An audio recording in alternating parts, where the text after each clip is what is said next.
कोशिका का विकास क्रम। सबसे पहले दोस्तों 1590 ईस्वी में जेड जेनसन और एच जेनसन ने माइक्रोस्कोप की खोज की।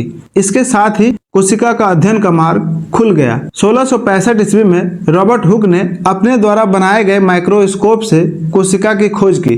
दोस्तों यह कोशिका मृत कोशिका थी, ध्यान रखिएगा, इंपॉर्टेंट है। और कोशिका का नामकरण भी रॉबर्ट हुक के द्वारा ही किया गया। दोस्तों यहाँ पे कोशिका जो है लैटिन शब्द से बना है जिसका अर्थ होता है छोटा कमरा। रॉबर्ट हुक ने कोशिका की खोज कॉर्क यानी पेड़ की छाल के टुकड़े में किया था।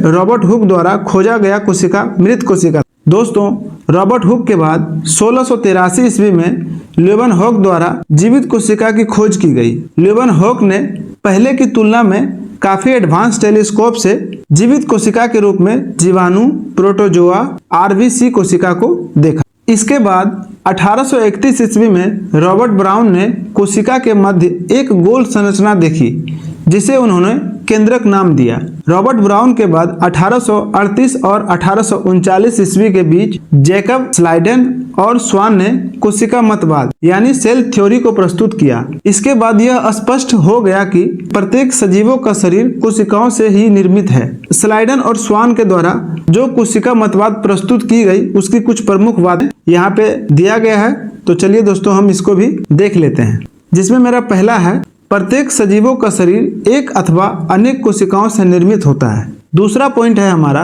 प्रत्येक जीव की उत्पत्ति एक कोशिका से ही होती है।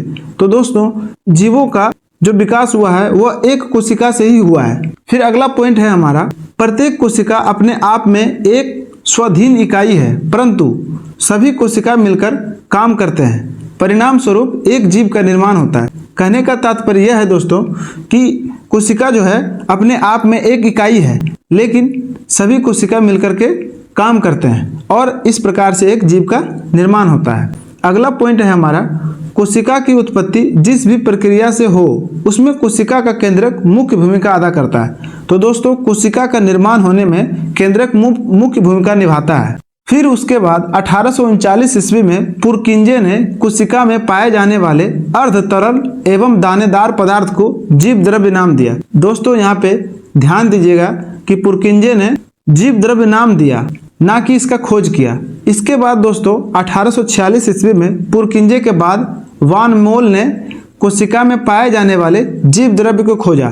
तो दोस्तों अगर जीव द्रव्य की खोज किसने की, ये क्वेश्चन पूछा जाए तो हो जाएगा इसका आंसर 1846 ईस्वी में वान मोल। वहीं अगर हमारे सामने ये प्रश्न आए कि जीव द्रव्य का नामकरण किसके द्वारा किया गया, इसका आंसर हो जाएगा पुरकिंजे।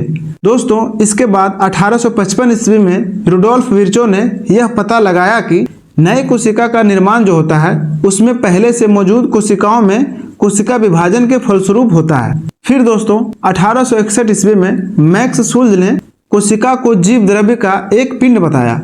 उनका यह मत प्रोटोप्लाज्म थ्योरी कहलाया।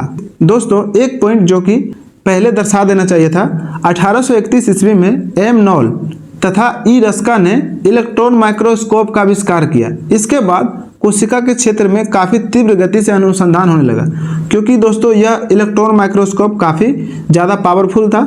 इससे कोशिका को देखना आसान हो गया।